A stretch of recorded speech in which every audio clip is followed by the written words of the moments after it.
All right. Welcome to Elevate Today podcast. Today I'm with someone that I haven't met till about 10 minutes ago. Yeah. AJ, welcome to the podcast. Thank you so much. Thank you. How did you find my page?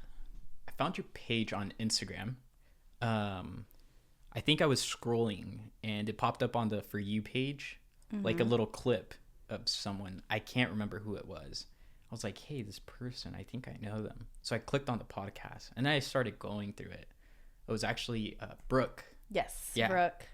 And then I clicked on it. I was like, oh, this is pretty cool. They're talking about mental health and all these things. And I was like, man, I should probably like get more into this. And then I did. I messaged you and then we started talking. It was pretty cool. And then I was like, okay, we could come up with some cool ideas for this. So yeah, here we are now. And yeah, we're going to dive into these topics. So let's see how it goes. Yeah, and I don't like, you reached out and you're like, let's do a podcast. And I was like, okay, I'm down. And I'm usually not like that down. But then we got on a phone call and that's like, like for whatever reason, I'm like, dang, we're the same age. Yeah. You're from Gilroy. And you're very like expansive and ingenuitive. Is that how you say it? I have no idea. And creative thinker. I would say I'm not the wisest when it comes to word picking, but that's fine. When it comes to business, I'm really business driven. I don't know. So funny story. When I was in high school, I got a thing. It was an award. Me and this other girl, and we were like most likely to marry for money. And I was like, oh, great. And funny enough, it's like, things have almost gone that way. And I'm like, oh, well, this is crazy. You almost married someone? No. But that's kind of like, I feel like that's how it would be, like in the future. It's like someone would marry me for money or something like that. But so yeah, let's go into that. You are a business owner. Yeah, I am. And what is your business? So my business is collectibles and stuff. I'm not wearing my hoodie. You really did look down. Yeah, I looked down. I was like, wait, which one am I wearing? Yeah, so we sell sport cards. I should have brought a sport card or a Pokemon card. But yeah, so we sell sport cards. We sell Funko Pops. Do you know what those are? The bobbleheads? Yes, the little bobbleheads. So it's crazy. Our store in Gilroy is the smallest store, and we house 12,000 Pops there. So what does that mean? We basically have the whole building filled with 12,000 of those little bobbleheads. Oh, wow. Our bigger store, which is in Pleasanton, houses about 20,000 of them. Wow. Yeah, so that being said, we have a lot of like little figurines all over the place. It's kind of weird because at times, like, when I'm in the shop, it's super weird. I feel like these characters are going to come out to life, like Toy Story. Or like when I'm closing up, some of them glow in the dark too. Because you're in there by yourself. Yeah. You're just like, me and you guys. Yeah. And so I'm just like, man, like, what if they pop out? And it's crazy. It's crazy because they just might. Yeah. And so we also sell a product called Loungefly. Loungefly is basically a brand that like they did like a little spin-off to. And it's the ones that those little backpacks that you see at like Disneyland, the Mickey Mouse ears, like all of that stuff, like the wallets, everything. So we're an authorized retailer, and we're on Loungefly's website. We're on Funko's website sometimes. And we're also on Panini's website. So those are the three main brands that we carry. And then like something that our store really focuses on is products from Japan. So we import lots of goods from Japan, whether it's food, video games, snacks, toys, cards, all of that good stuff. So it's a little bit of everything. It's some diversification in product, and that's something I try to focus on a lot, diversification in product. That is super cool. Yeah. And how did you get into that? Because that's very, very specific. Yeah, so I have a buddy. He lives here in the States, and he started talking to me about it. Are you interested in, like creating a partnership? And going far in this. And at first I was like, this guy's probably messing with me, and I didn't take him too serious. I brushed him off. I was like, people are coming into the shop continuously. They're asking for like us to work with them. And I'm like, you know, I have to weave out the people who are really serious about business and people who are just trying to get information from me. So this guy comes in and I'm like, okay, sick. Like, he's showing all this product and I'm like, all right. So he comes in the first time. At first, like, he didn't have, like, I don't know if he had the capital or not, or if he was just testing waters as well.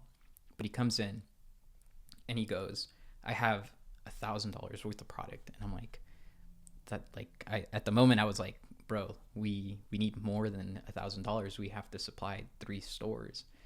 And he goes, well, like, this is just all I got, and like, this is, and I was like, okay, fine.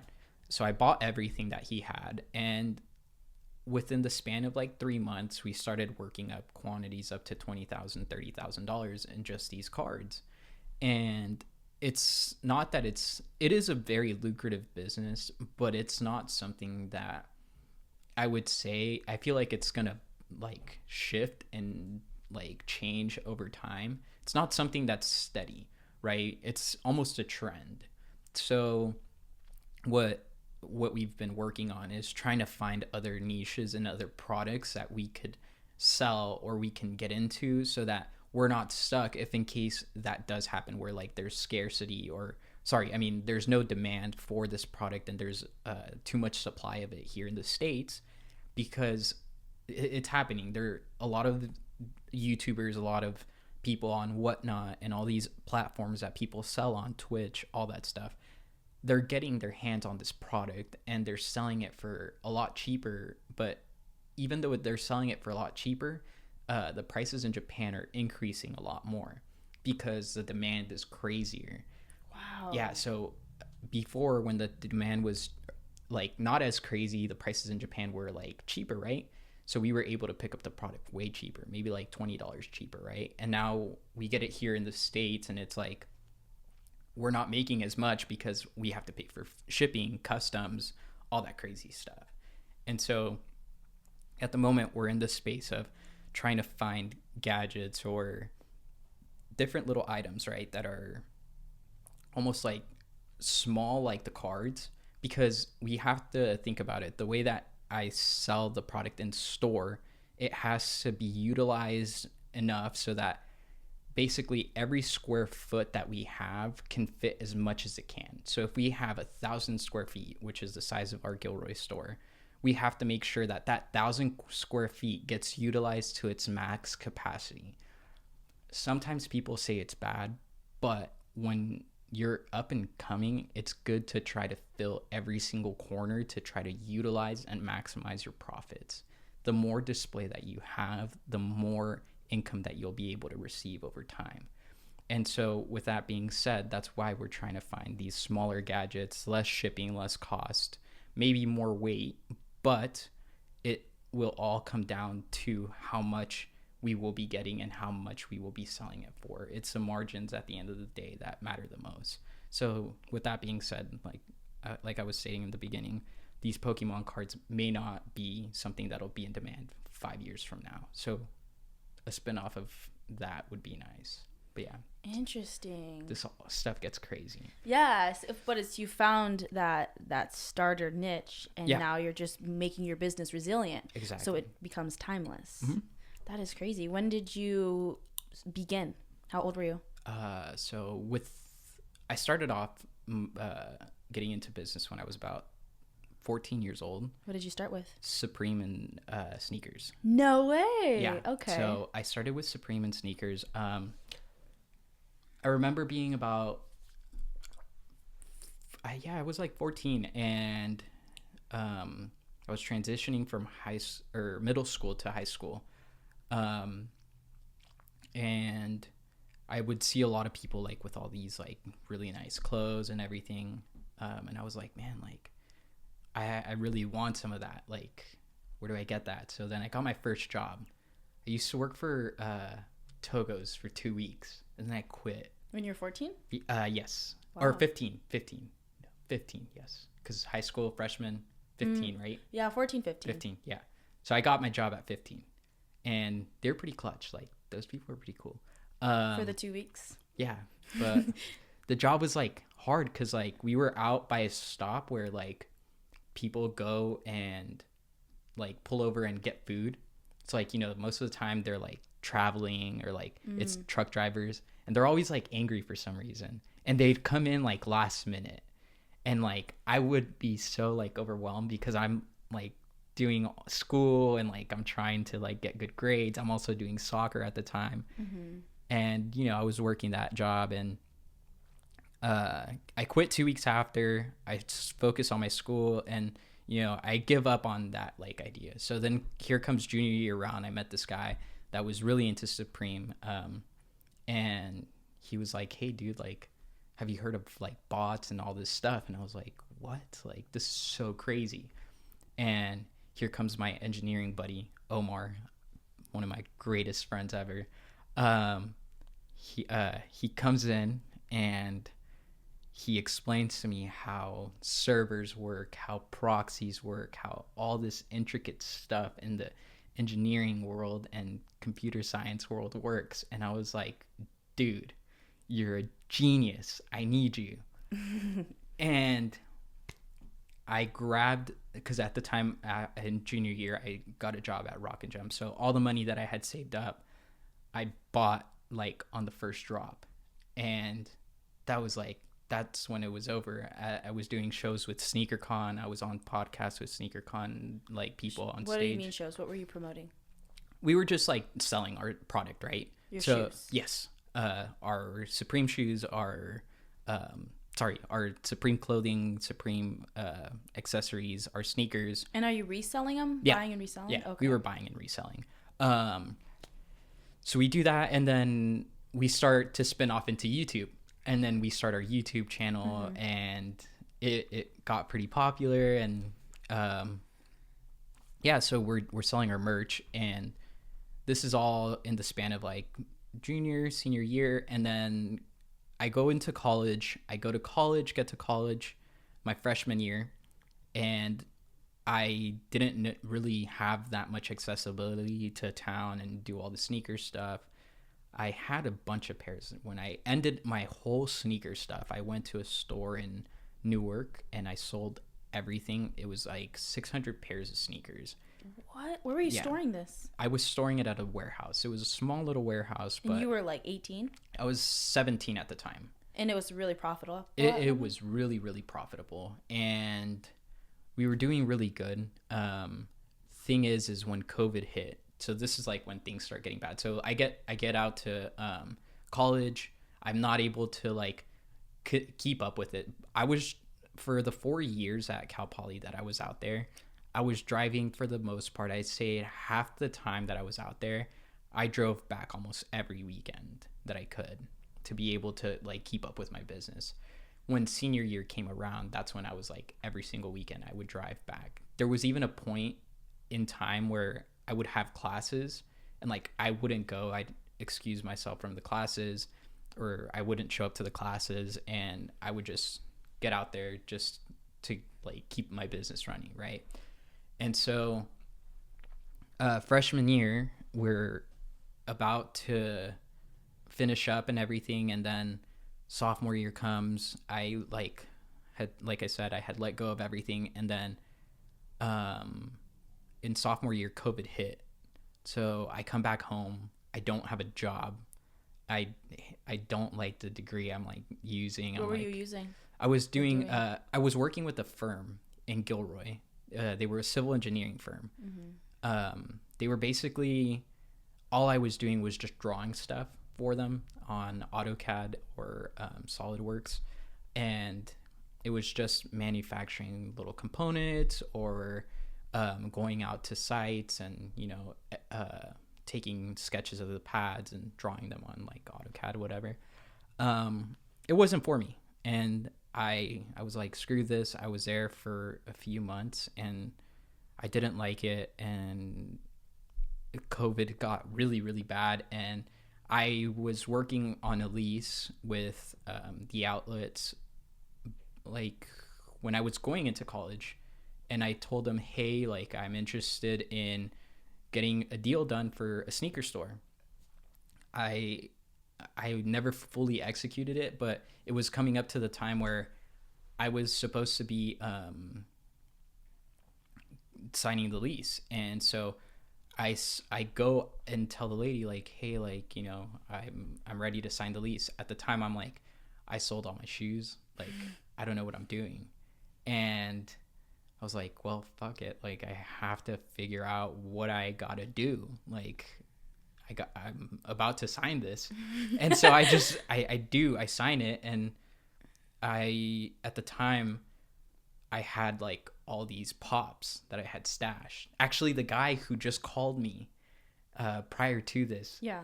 he's one of the guys who got me into pops. Wow.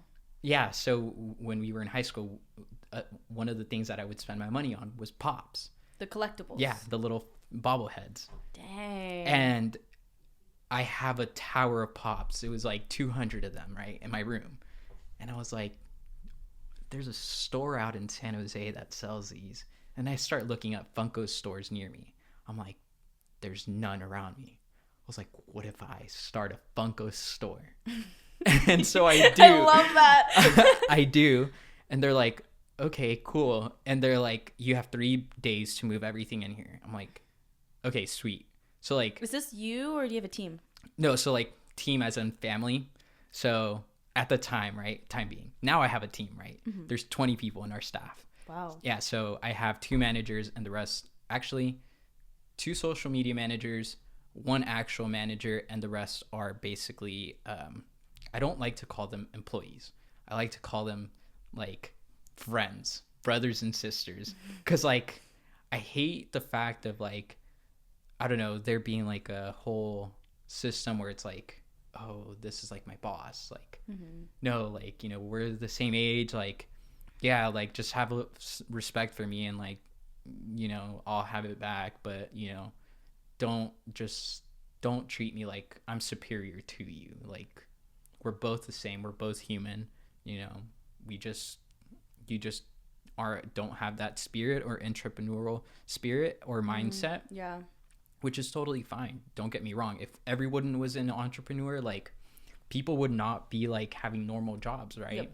So it's totally fine, and that's why I never like to call them like my employees. But yeah, that being said, like, we have 17 people who run the shops and are rotating throughout the day, which is pretty cool. Recently, what we're working on is trying to develop almost like place for everybody that films for our Instagram or our whatnot page to be able to sit down and just kind of create content. That's so cool. Yeah, so it's almost like a facility where we package up all our items, where we receive all our items, and almost like a giant like warehouse basically.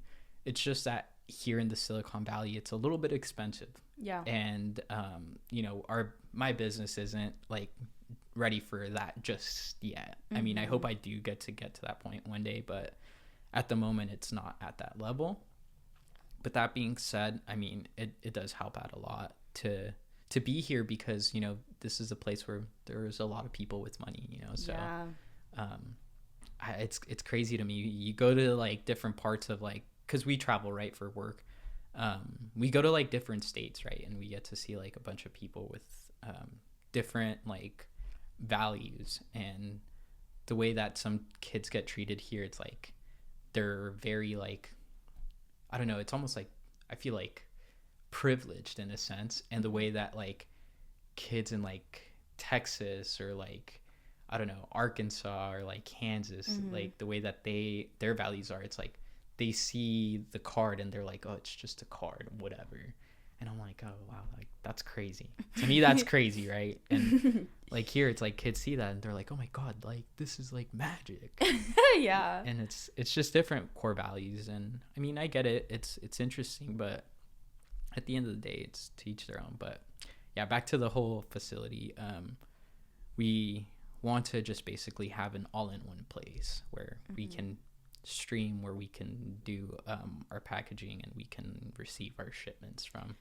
That's so cool, because with business, a big part of it is like, I mean, like the marketing part, but for people to feel like they're part of something bigger than buying a product, especially when you're in like the hobbies and interest arena. Like, that is so cool. Yeah. You want it to be like, we sell it, but we also find joy in it too. Yeah. And it's cool that you're creating a creative space for that. Yeah, so there's a lot of kids that come by to the shops and they hang out and they get to spend time there. They get to open their packs. We have so we came up with a little thing where it's like during some shifts, like when it's really, really hectic, like usually around Christmas time, we call them card tenders, like, you know, bartender, but it's a card tender. It's someone that specifically focuses on helping out these kids, you know, explain the value of the card, explaining the price, the rarity of the card, explaining what the card is, like, because it's much more than just opening up a pack of cards and going through them and saying like, oh, this is like just pictures of random dudes playing a sport. It's actually like, oh, this is like an insert and this could be like worth like $15 or this is like $500. Like, you don't know. I'm sure you've seen like scratchers, right? Yeah, it's like that, but you get a physical attribute to it. That's a cool way to put it. Yeah. I don't know anything about cards. Like, I It's guess, okay. yeah, the extent of what I know is Gary V. Oh yeah, Pokemon dude. Yeah. He's a business guy. Like, but I think he likes the sports cards. Oh, I thought you were talking about Gary, the older gentleman who went on Pawn Stars. No. Gary V. He's just really big on helping people make money, but he's like obsessed with like collectibles and stuff like that, like the sports cards, and I don't get it. It's crazy. I mean, there's cards that could be worth like a lot. There was a card, if you look it up, and maybe you could like put it up on your on the video. It's the triple logo man, LeBron James. I think it's sold for like 1.7 million or like 3.3 million. Drake spent about like $250,000 or like $500,000 like trying to look for this card, and it's on like golden auctions or something. Are they like mystery boxes of cards? It's like so this is a product. It's made by Panini. So Panini is a manufacturer. Okay. And Panini will make different tiers of cards. So your most basic tier of cards will probably be like NBA hoops for basketball, right? And your highest tier being like flawless or eminence. And a box of NBA hoops, because there's different types of boxes. There's hobby, there's retail, and there's like hybrids and Asia exclusives. Hobby is the most expensive, right? So hobby NBA hoops is about like $150, $100, and flawless is about like, depending on what year it is, depending on who's in the box, it could be anywhere from like 20 to like 50,000. I believe that last box that released was that priced at. Or Eminence, for example, the World Cup one, that was like $25,000 or $20,000, like just for like, I think it's like 10 cards or something like that. It's like a whole new world for me. I'm like, whoa. Yeah, it's crazy. I mean, if you look it up, I'm not making this up. Like, it's all out there. Yeah, that's crazy. It's pretty crazy. Yeah.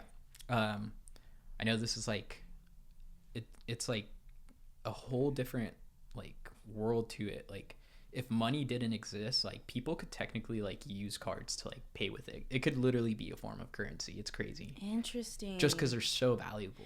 Yeah, and now we're seeing us steer away from cash currency. Yeah, cryptocurrencies and things like that. Do you understand NFTs? I do. I got into it very heavily. Very, very heavily. Is it connected to like, does it help that you're into your business and like the same like card value? Yeah, so it's interesting because one of the companies that we work with is Funko, right? And they started their own NFTs. But I like this idea. I like this concept. The reason why I like this concept is because Funko releases packs of these NFTs, right?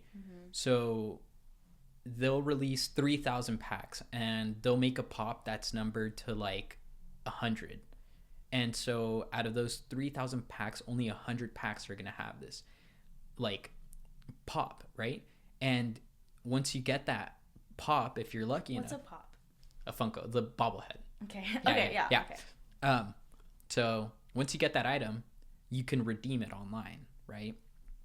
So essentially, you redeem that item and then you have the virtual version of it. So it's like now you have a physical item and you have a virtual item. I think when you have a tangible good or like a good in hand, it's way different than just having a virtual good, because if it's just virtual, like who knows if it even is real, or who knows how many copies of it there is, you know? But with it being like in your hand and it shows that there's only 100, and like you see only 100 people are posting it on like their Instagrams, like, oh, I own this figure, you know? It's like it becomes like, oh, it's really that limited, and that's what creates demand. So that's when, you know, there's a shortage of supply and that demand goes crazy, so that item sells for like a lot of money. So a lot of companies are going based off that idea, you know. You're very smart. Oh, no, I'm not. I don't think so. I just think like I understand economics fairly well to the extent where I can apply it to what I do. And I think that with the goods that we sell, it's very easy to understand. It just can get very difficult when it comes to the management of actually like tax purposes and things like that. So that's where it gets a little difficult. Other than that, everything is pretty simple. You know, managing employees or coworkers, you know, that becomes a hassle at times, but that just comes with strong leadership and mentality. So having a strong mentality in that game definitely helps out a lot. But yeah. So where did your drive to make money come from? So actually, both my parents, they came from Mexico, and Whoa. their reason for coming from Mexico was to create a better lifestyle for their kids, right? So to provide for us. Both of them, you know, at the time, they had this drive to better the lives of themselves, the lives of their parents. My dad, he actually never got to see his mother, right? And she passed away that last time that he saw her, right? And it was crazy, because in that transition when he came over here, she passes away, and it's like, you know, he's here with my mom and my grandparents, and it's like, you know, what do I do? He probably felt lost, you know. Yeah. So that's crazy. And to me, I appreciate those things, and it kind of like sparked like almost like this eagerness for me to be able to be like, damn, like I really want to be somebody and make sure that my family knows that I am somebody. And so like usually a lot of the things that, like, you know, when I talk to you, I'm like, yeah, it's like it's like not just me, it's me and my family. It's like, yeah, my family is a huge part of my life, and you know, it's like I do this for them. So without them, you know, I feel like I wouldn't be where I'm at now. Do you have siblings? I do. I have 2 younger siblings. One goes to Santa Clara University. She's studying finance. The other one, she's in middle school. Aww. Yeah, so she's doing homeschool right now. So. Ooh, why is she homeschooling? Yeah, so she doesn't like school. It's Good for crazy. Her. Yeah, so I mean, she just doesn't like school. She can't focus as well. So yeah, now she's doing homeschool. And then my other sister, she loves Santa Clara. She's very textbook savvy. So yeah, she helps out a lot at the shop. She actually, the Loungefly part of our business, she is the one that's in charge of all of that stuff. The Loungefly, which that? is the stuff that's like sponsored by Disney, the little Mickey Mouse ears, the backpacks. She's the one in charge of all of that stuff. So if we ever come out with like something exclusive to the store with Loungefly, like if we collab, it's because like she was working with them. Dang, that is so cool for your family. Yeah, so she started working with them when she was 16. Yeah, because she's 18 now. So she was like working with like their accounting team. She was working with like the designers of that, like, and she was like getting feedback from like all these people. And it's like, to me, it was super cool that I created this little platform for her to grow on. And now here we are. She's 18, and she's so she actually got a job internship like during the summer. She's working for target like their corporate or whatever. So it's cool that I was able to provide this little like almost experience for her to translate into her like actual job. Wow. So it's pretty cool. How did you develop her confidence to play that role? Or maybe it was your parents, but you gave her that role, right? Yeah, I mean, I'm not afraid of like making mistakes, because like the way I see it, and like the reason why I was like super down to start the business was because I was like, at the time I was only 18, 17 when I like signed the lease I was like, no, I was a little older. I was like 20 when I signed the lease to my first store. And I was like, you know what? Like, if worst comes to worst, we can always just, like, I'll go bankrupt. Like, fuck it. I'll go bankrupt, and, you know, like, I'm young. Like, I can recover from that. Like, eventually I'll be able to recover. Like, I have my degree in my back pocket. Like, if all goes bad, like, I'll just go work for my degree, you know?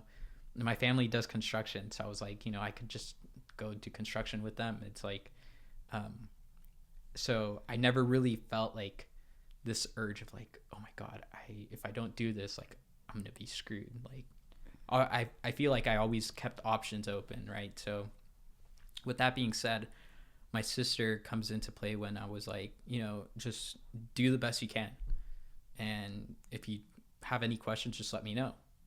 And I made myself super accessible to the point where like she really never had questions. Everything was really straightforward. Like when I say like people don't need to go to college and people don't really need school, like if they want to do like entrepreneurship, like they really don't. Like, go to school if like you want to become like a doctor. Like, go to school if you want to become like a person that does like auditing for like a big corporation. But like, don't go to school if you're gonna like go into like a career like communications. Like, I know how to like communicate. Like, I feel like this communications should be something that you get taught in high school, because like with communications, it's like, how do you communicate yourself? How do you present yourself? How do you like carry yourself? Or how do you sell a product? I think that they should teach you how to sell a product in high school. I don't think it's that hard. It's not rocket science. It's like, that's something that we have built within us. And like, you know, we're able to get jobs at such a young age, like 15 and a half. Like, why can't you, like, if you have that experience of, you know, working in a retail store, working at a grocery store, like, doesn't matter where you're at, if you can sell a small product, you can sell a home. Like, it all it takes is courage. And that's a mindset that you kind of have to instill in people, right? And so with my sister, it's like, I always told her, like, you know, if you mess up, like, it's cool, just brush it off and like keep moving on. The worst that can happen is like we lose a business, and if we lose a business, so what? Like, we just go off into something else. It's like, I'm not afraid of that. Like, you have to encounter it, and you have to be truthful with yourself. Like, if everything fails, what are you gonna do? And it's just like, well, I'm not gonna sit there and cry, because if I sit there and cry, I'm gonna be like depressed, and, you know, I'm never gonna move on past this. So you always just have to keep looking forward and just being like, okay. And that's what she did. And so she ended up going to Santa Clara, and now, like I said, she's doing her finance stuff, and it's pretty cool. It's paying off for sure. That's so cool. Yeah. And I really agree with that philosophy, because I was homeschooled my whole life. Okay. Up until high school, where I went to Monte Vista Christian School, and it was a private school. And I didn't go to college after that. And when I went with my mom and my sister, I remember the campus was just so beautiful. And like, we just wanted to have that experience. Yeah. And my mom almost was like, well, this will be like your college experience. And I didn't really know she meant like actually, because this was when I was a freshman. Yeah. But being the youngest of four, I was just like, I really don't think I need college. Like, I think I can just figure it out on my own, because unless my parents pay for college, I'm not paying for that. Yeah. Like $60,000 to figure out my career. Yeah, like, someone give me $60,000 and I'll figure it out. Yeah. Cash. Yeah, exactly. Yeah. And it's all about, like you said, resilience and not being afraid to fail. What do you think are some ways that someone that wants to develop business habits could do? So if you want to build a business, or good habits. My mom drives this in my head every single day, and it's nonstop, like nonstop. Discipline. Like, you need discipline. I don't feel like I have much discipline, but I feel like I have enough to where it's gotten me to this point. That's so cool. I love how you are, because you're not like super type A, or like everything must be this way and it has to be. No, not at all. Yeah, but you've accomplished so much. Yeah, so it's like, I appreciate that, by the way. But yeah, no, my mom's just always like, have discipline, have that like charisma and character, and you'll get far in places. And she also always focuses on being humble, like always be humble, always be like the poorest man in the room. Like, no matter how much like you're wanting to tell someone that, like, you know what, like, you're nobody or something like that, and they're shitting on you, just always be like humble about it and be like, okay, and brush it off.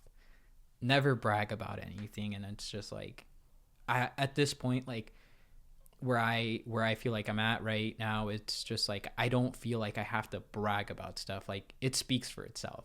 I think I've done enough work, and I think that I'm continuing to do all this work, and I think that my team can back me up, that, I'm here with a family of immigrants, right? That I'm providing jobs for a whole ass community. It's like, I'm opening up my 4th store out in Sacramento, and it's in the works. And it's like, now not only is it just here in the area, it's out in Sacramento. And then within the year, the whole goal of everything is to open up 10 stores by the end of the year.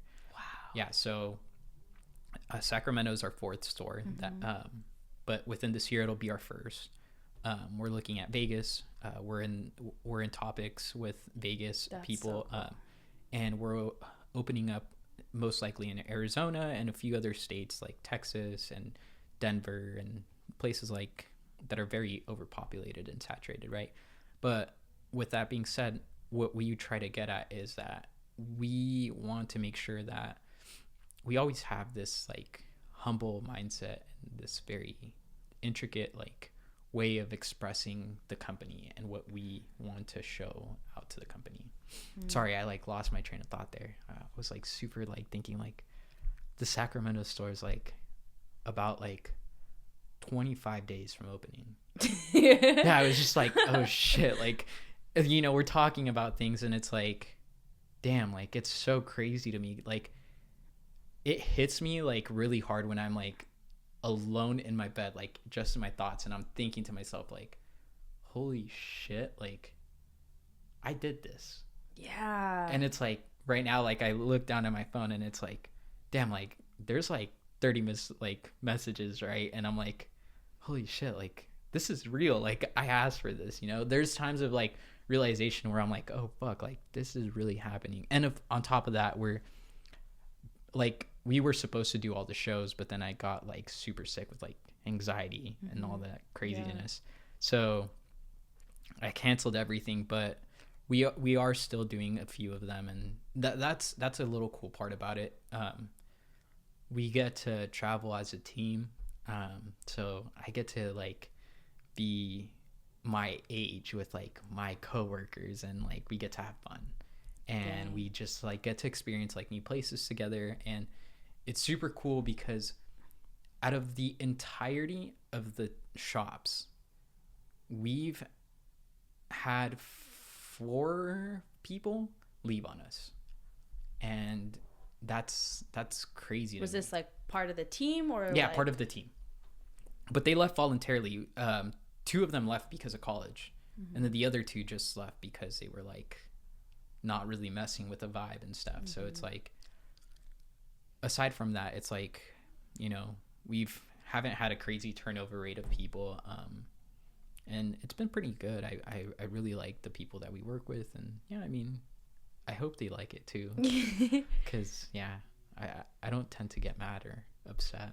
Dang, that's crazy. Yeah, it's so crazy that like you're 22, you know, you accomplished all of that. And even for me to hear this, like, when's your birthday? August 27th. August 27th. Okay, you're 4 months older than me. But like that's so cool, and it makes me realize like no matter how old you are, and just expectations of you start thinking business when you're in your 30s, when you're in your 40s, when you're in your 50s. Yeah. But you just have this like, nah, I just did it. Like I have a lease, I need to sell something. Yeah. And you just did it, and that's a very like execute mentality and muscle. Yeah. And that's what like everyone needs, because I'm like, dang, I need to level up. I need to start taking my things seriously, because you are, and very rarely do I meet people my age that like make me uncomfortable with their like ambition and what they accomplish. I'm just like, okay, I'm gonna get to work right after this podcast. No, yeah, I get it. I mean, sometimes it's crazy because like all the time when I was growing up, my mom would like, so like one thing I think that matters a lot is like parenting, right? My parents would like make me focus a lot on sports. They would make me focus a lot on things that like would make my life better. Yeah. And that being said, I mean, my parents would allow me to have friends over. They'd allow me to have a social life. They were super chill with me, don't get me wrong.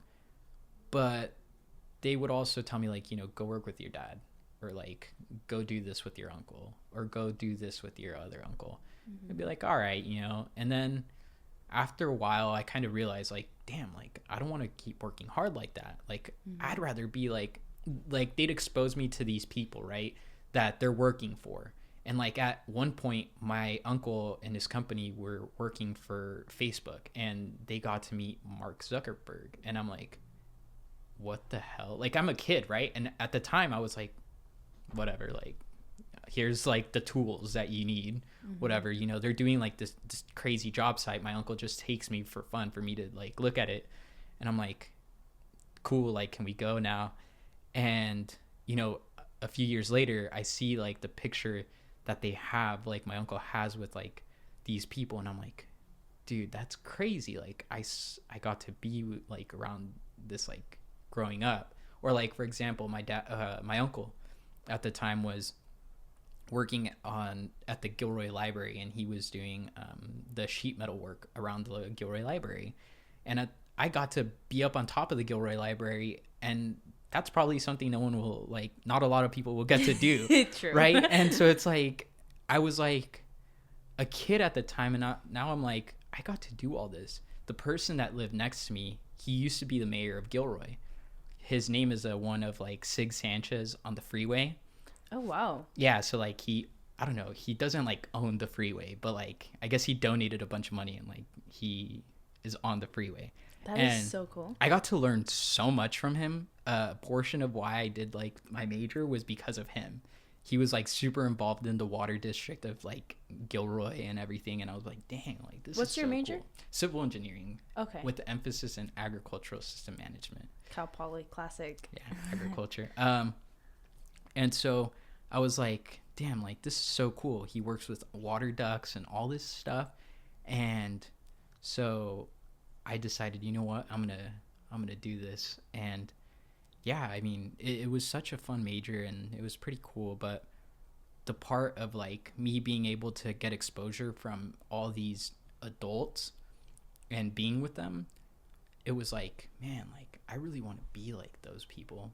And like, dude, we would go to these houses out in like Saratoga or like Almaden, and like my parents would be like doing construction for them, and I'd be sitting with my mom helping her with paperwork, and I'd be seeing like, oh, they just like remodeled this like thing, and it was like $50,000, and it's like a door, and I'm like, $50,000 for a door, like that's insane, right? And I'm like, I wonder what they do. So then I started like getting like to meet them, and like I would talk to them, and I would just like hear all these things from them, and I'd be like, they'd always tell me like, like always have an open mind, like, be driven, and like just do what makes you happy. And they were, one thing that I'll never forget that one of my dad's clients said to me was, make your job feel like it's not work, make it feel like it's just another day in paradise. And like every time I walk into my job, it's like I can clock in and out whenever, right?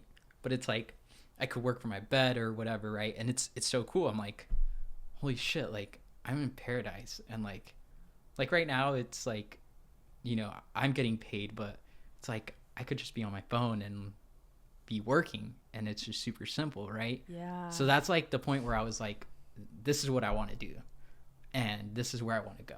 So I always want to be able to be that type of leader where whether it's this company or I end up spinning off doing something else, I want to have that mentality going elsewhere. Dang. Yeah. And So. what was it like for you when you were in those leadership positions, when you were like, you know, you were kind of like obsessing over the product and the business, and then all of a sudden you need to manage people? How did you learn that? So the first part, like obsessing over product, like I have like this really like addictive personality where like if I do something, I want to keep doing it, and I just have to keep doing it. And like this whole idea of like I saw like $1 bill, and I was like, I could make like $100 bills with this one. And I was like, I just got to keep going. Yes. And I just kept going and going and going. And then it was just like, dude, up to this day, like if you go and check my bank account, right? And I kid you not, like a lot of people ask me and they're like, dude, you must be like super rich. I'm like, no, I just have enough for like gas and food and like maybe like something extra, right? Like a phone charger that I got this morning. But I reinvest everything, like everything. I don't like, if I were to sell everything, I'm sure that I'd be like well off. But if I don't keep anything for myself. Like, yeah, how do you I save. spoil yourself? How do I spoil myself? I think I'm spoiling myself by having that physical like sense of where I could work from.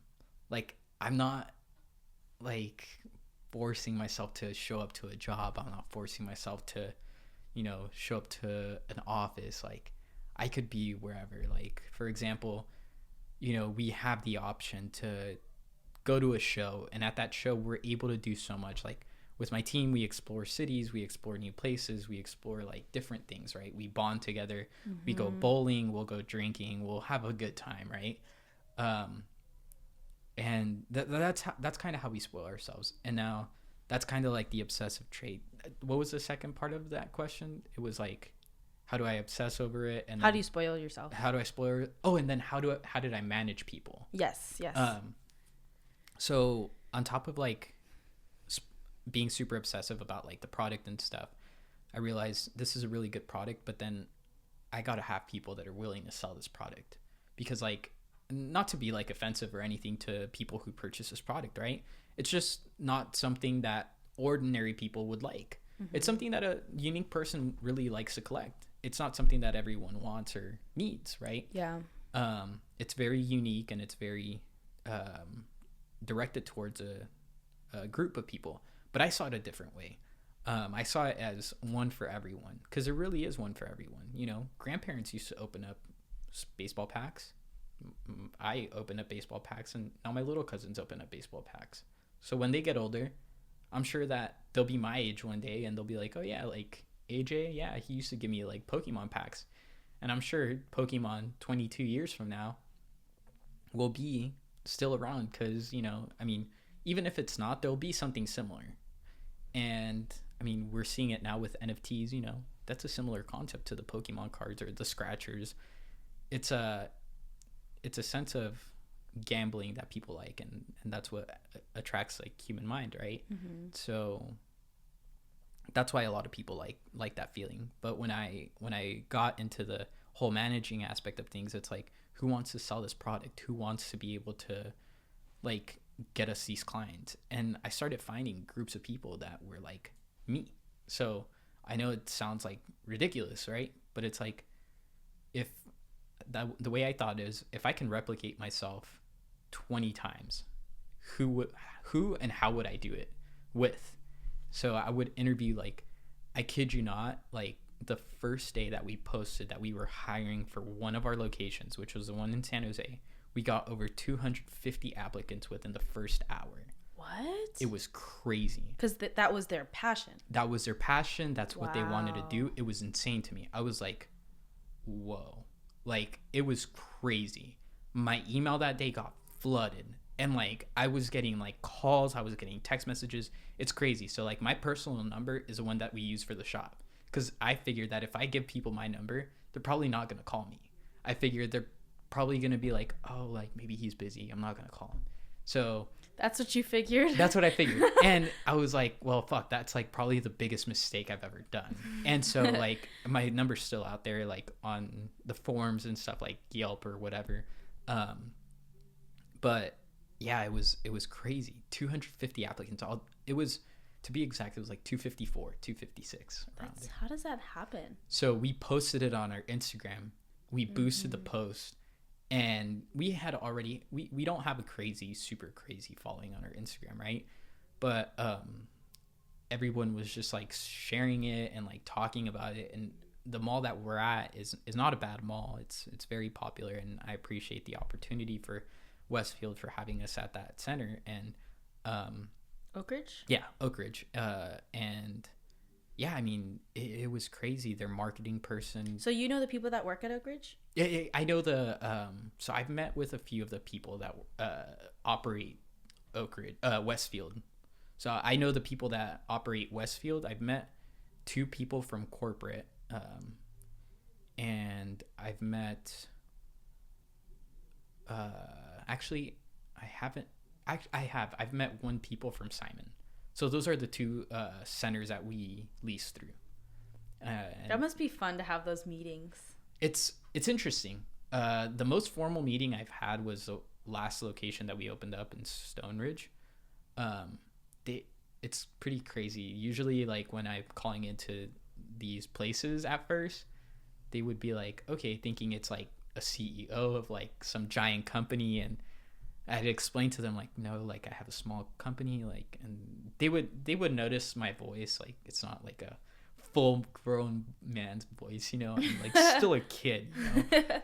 I'm like talking nonsense, you know, not the most professional like person out there, you know. I carry myself like I don't care what people really think of me. And I went into the meeting when we're signing the deal, and it's like everyone's like suit and tie. The females were like very nicely dressed, and I was just like in my sweats and like a hoodie. Yeah. And I was like, what am I doing here? And it was just crazy. I was like, oh man. So yeah, going to some of those meetings is just weird. Yeah, well, there's like different types of people. Like they are the corporate style. Like they make sure everything's organized and systemized. You're the creative. Yeah. You bring the creativity and like your mind, you know. Like they should be different. Yeah. And it's just super weird to me. I don't know. I feel like I wouldn't be able to function well with having that many limitations and constraints in my life. With like corporate style? Yeah. I don't know. I've just learned so much about like working for like companies. It's like no matter how much effort you put in, you're always going to get like demolished, you know? Mm-hmm. You could work for like the nicest corporation, and it's like you could get kicked out of your seat like within a split second. Yeah. There's always someone younger and better than you, and it's like smarter than you, and you're just like, yeah, so competent. I so feel that. Like I would rather work a bunch for myself and to be able to be creative and implement the ideas I have than work like way less hours under someone where I just have to like I can't talk, or I can't like implement my ideas. Like that's my life force to share, like my creativity. It's just for those that go that path, it's the only option for them, because you lasted 2 weeks at Togo's. Yeah, that was horrible.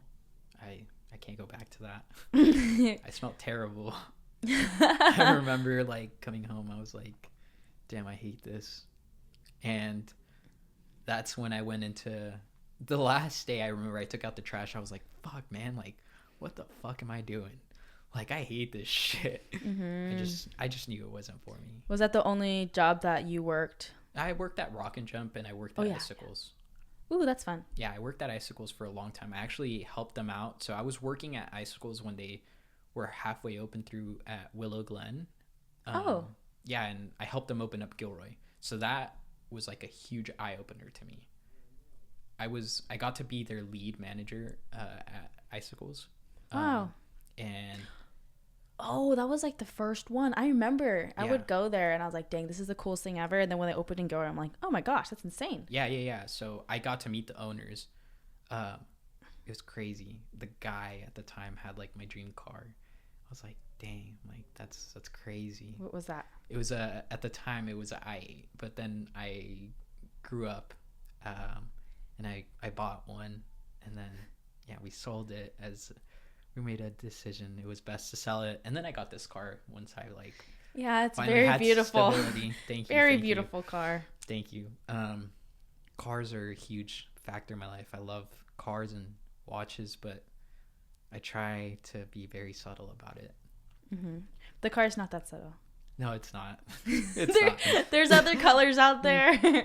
Yeah. But it's beautiful. Like, I would say that would be a way that you'd spoil yourself. Yeah, that could be a way. I mean, I use it kind of as business purposes. We get a ton of advertising out of that car. Like, I get to use it wherever I'm at. It's like I'm able to post it, and it's like we're getting kickback from Instagram or something like that. I love how strategic you are. Yeah, I'm like, well, it's marketing purposes. Like, I totally get that. Yeah, so at the end of the day, it's like the things I do, I try to make it with a purpose. I try to go in with a purpose.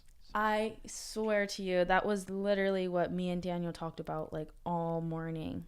Really? Yeah. Last minute, he just made some change of plans and he was like, Hannah, let's get a podcast done. We both go on each other's podcasts like frequently, reoccurring. And he was like, let me know what you want to talk about and what time you'll get here. And I was just feeling like purpose. Like nothing is possible without a purpose. Yeah. From the big ideas and the big plans to the little things that people don't even think about. Yeah. All dream builders, big thinkers, business owners, ingenuitives, creatives, they all have one thing in common. Mm-hmm. They have a certain and driven purpose. Yeah. I think that purpose is an important factor, but I also think that adaptation is it's like way bigger than like purpose, because the way that I think is that it's almost like Darwin's example of like only the fittest will survive, or like, you know, that idea.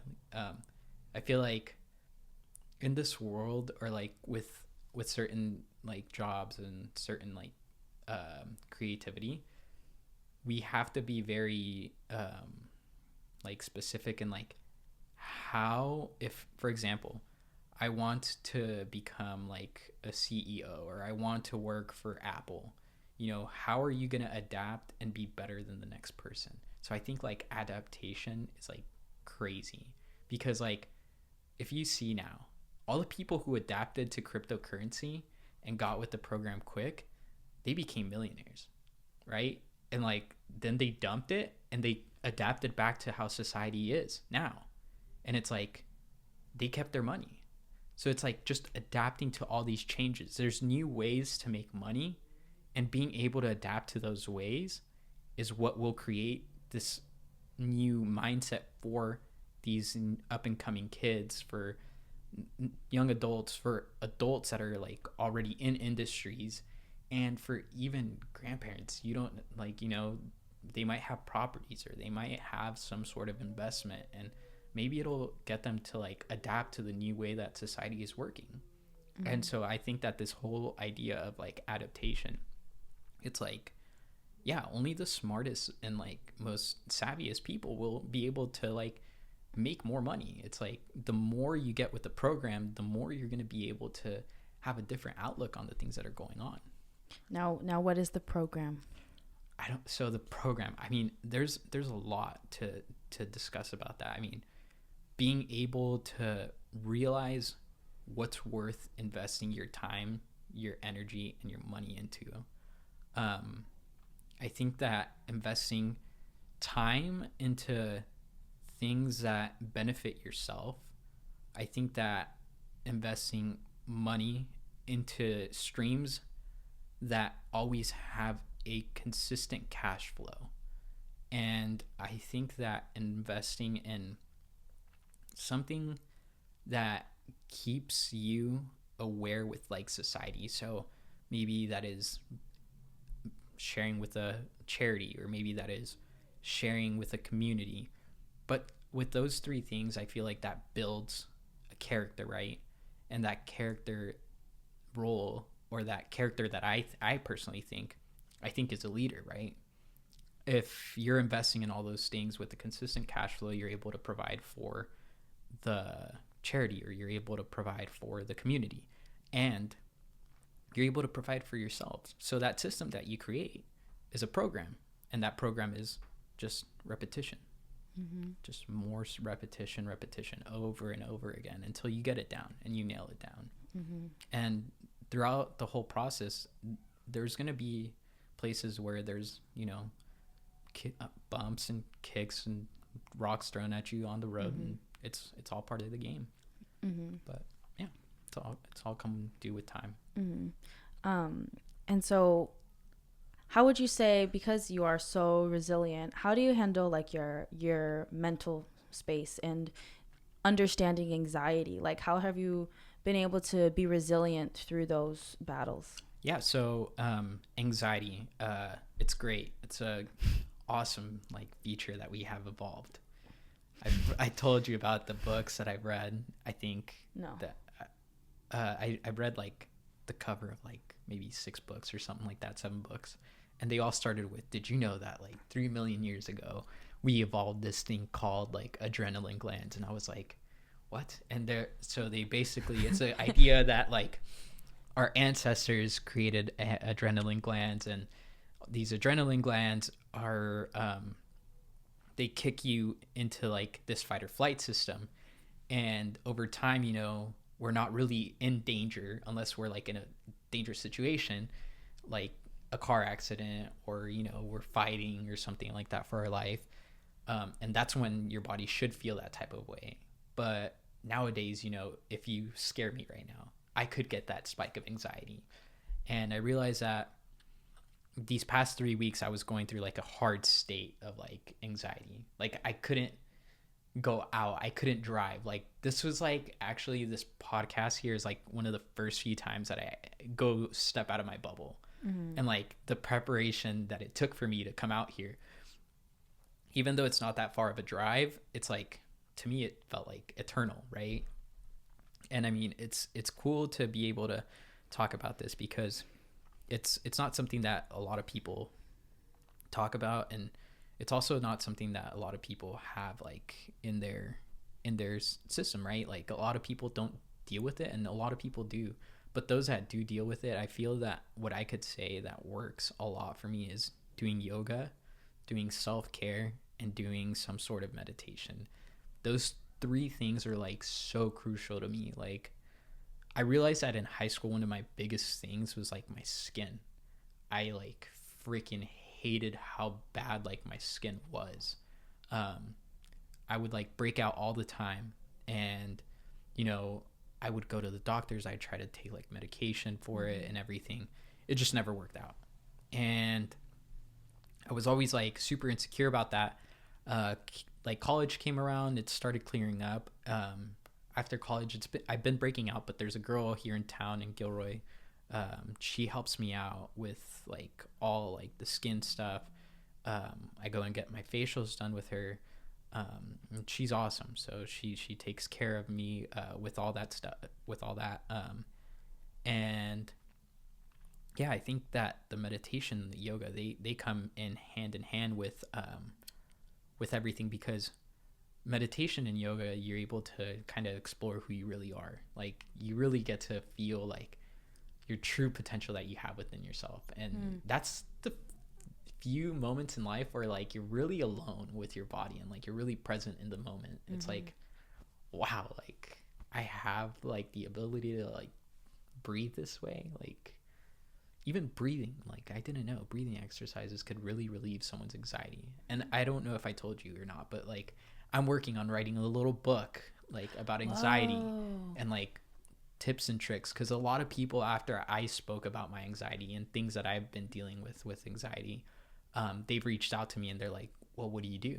And at the time when I was like talking about it and like telling my friends about it, I was like, dude, like I feel this way, and like I'm just super sad, and like I don't know, not like sad, but I'm like I'm not like feeling too well, like I feel like I'm dying. and I would just be like, bro, like I'm gonna have a heart attack. And I'd go to the doctors and like they tell me like, dude, you're fine. Like it's just anxiety. And I just never really thought that that was like a thing until like it happened to me these last 3 weeks. And I'm like, oh my God, this is the worst thing ever. And like now it's just like, I'm like, breathing helps this. Like that's crazy. So I've been practicing it for the past 3 weeks, like biblically, like every day. Like tonight I'll do some yoga and I'll like do some meditation and I'll fall asleep. Nice. Which is really, it's super cool. Yeah, I think that mental health, it's just something to continue talking about, especially because there's so many different types, and oftentimes it's like easy for me to talk about certain things when I haven't been through it and giving like my like general assumptions and theories and opinions, but it's different once you actually go through it. And before we were recording, we were talking about like the difference between depression and anxiety. Often they go hand in hand, but they're totally different. And like, can you share what you were telling me before? So like I don't think that depression is like, I get this might sound kind of crazy, but like I don't think that depression and anxiety are too like similar to me. I have a hard time being depressed. I don't understand how one can be depressed. I mean, I guess I can, right? Like a tragic death or something like that. Like I get it. Like I was in a car accident December 10th. So like what? Wow. 2 months ago, right? Like I flipped and the car like got totaled, you know, like a tree branch was like this far away from my face, and it's like crazy accident, right?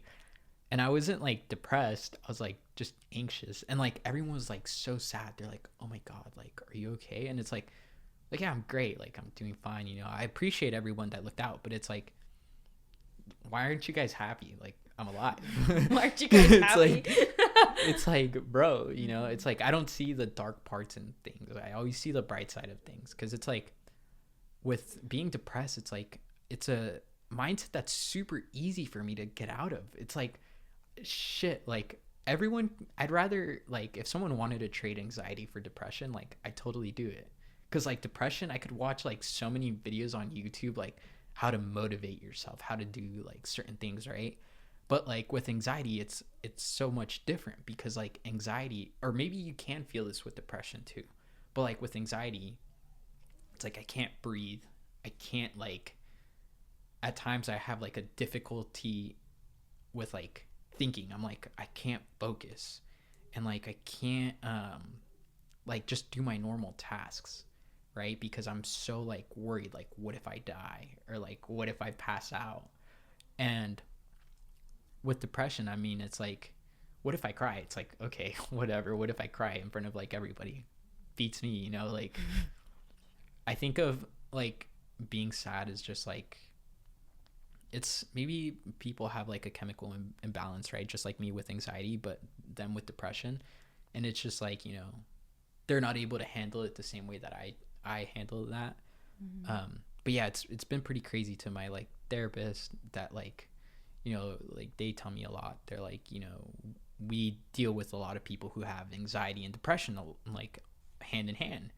And I'm like, well, that's crazy, because like I'm not upset at all. Like as a matter of fact, like we could joke about like my anxiety, and like it'd probably make me feel a little better, right? Interesting. And it's just like, yeah, like it sucks to be like in that state of mind, but I can feel for people who feel that way. And it's like, you know, I hate the whole idea of like suicide lines, and it's like the first thing that they like answer with is like, do you want to like hurt yourself? And it's like, I don't think that's something that someone who's like really sad wants to hear.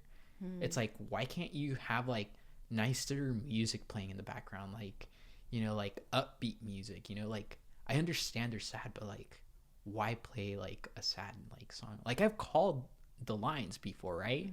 Just because I've been in like that like crisis where I'm like, oh my God, like I'm freaking out, like I'm going crazy. And then like I call, and then it's like the first thing I hear is like, if you're like suicidal or this is a medical emergency, please call 911. And I'm like, I wouldn't be calling you if I'd be calling 911, you know, like already if like I knew it was like psychiatric emergency, but it's like, I don't know. I think they do a great job, but I just think that there's could be some things, you know, they might change, or that they could change that would make people's experiences different. I don't know. That's just my personal take. Yeah. People have like different opinions on that, and I don't know. It's just crazy to me. But with all that being said, I mean, there's so many levels to like depression and anxiety, and it's just like once you touch the like bottom level, it's like you can't go worse than that. Like you can only get better. Like that's the way I see things. It's like, okay, cool, like I have this anxiety and like I have this fear, but it's like, all right, what's the worst that can happen? Like I actually die. It's like, okay, cool, like I'm dead. Like I'm not gonna know I'm dead, like, you know, whatever. So it's like faith also comes big into play with all that stuff too. So are you a person of faith? Yes. I try to go to church as much as I can. What church do you go to? St. Mary's in Gilroy. Okay. I'm Catholic. I don't know, I don't, like, a lot of people are like, dude, you're religious, and I'm like, yeah, like I joke about it. I'm like, I have the biggest tattoo, and I'm like super religious. I have the biggest tattoo. Nice, that's me. I have one this small too. Yeah, and it's like, dude, I'm like a super believer of God, and they're like, dude, no way. I'm like, yeah, dude, like, look, I got the biggest tattoo on my wrist, and they're like, nice. But yeah, I mean, I like it. I like faith, and I don't know. I feel like God's helped me out, and Virgin Mary, and yeah, I've found my way through life with them. So yeah, I'd say so. It's nice to, like, everyone's faith journey is different and in different seasons, but to know that God is real, and sometimes it'll feel like days you just don't really acknowledge him, but then when you're like in a crisis and you're like, okay, I'm gonna pray, and hopefully it works. It does. Like, because like I've been in situations where I'm like, God, if you're real, like if you're really real, like give me a sign. And he gives me a sign, like I'll be like, have a bird fly by, and a bird flies by, and I'm like, oh God, this is real. Like, he's again. Real. I'm like, yeah, if you're really, really real. But yeah, you get what I'm saying? Like, totally. Yeah, it's happened to me before, and I'm like, all right, I believe you. All right, I won't forget about it. Yeah, I'm like, okay, cool. But yeah, there's things like that happen. But yeah, and just like going back to you talking about anxiety, like I really admire how you, like, it's very actually unique to me, because most do tie like anxiety and depression together. And what I think that you do really well is that you don't talk about anxiety like it is who you are. No, it is something that you have sometimes, and when you have it, you're like, like you know, you get a cold sometimes. You're not a sick person. No, you just gotta figure out healthy remedies on how to make it go away. And that's like how they do with like alcoholism and drug addiction. You are not an alcoholic, you are you, and you struggle with alcoholism. Like you are not that which you struggle with. No, not at all. I agree with that. And I mean, it's crazy because like at the doctors, they were like trying to prescribe me this crazy medication right after I told them like you know what Xanax are, right? Yeah, so like they were telling me like, oh, you need Xanax, and I'm like, I turned my head, and this was like the day I went to the hospital for like a crazy panic attack. Like this one was like an actual crisis. This one was like, Mom, like you have to take me to the doctor. Like my chest is hurting. Like I think something's wrong with me, right? And I'm like not thinking to myself, I'm only 22. There's no heart condition in the past, like with my family. But in that moment, it's like I said, that fight or flight system that we evolved thousands of years ago. And I'm over here telling my mom like, hey, like, you know, we need to get out of here. Like, we need to figure this out ASAP. And I'm like, okay. So the doctor comes in and he's like, hey, man, like, you know, this is like your third time coming into the hospital for like anxiety. Like, we're going to prescribe you like this medication. And I'm like, okay, cool. So then like, he doesn't really explain to me what the medication is. I just go into the facility and pick it up, right, into Kaiser. And they're like, okay, so it's Xanax. And I'm like, what? It's like, I was like, what do you mean? And so they're like, just take it as needed, like at nighttime. And yeah, I was like, okay. And so then I call my doctor and I'm like telling them like, hey, like, you guys know, like I have like a really addictive personality.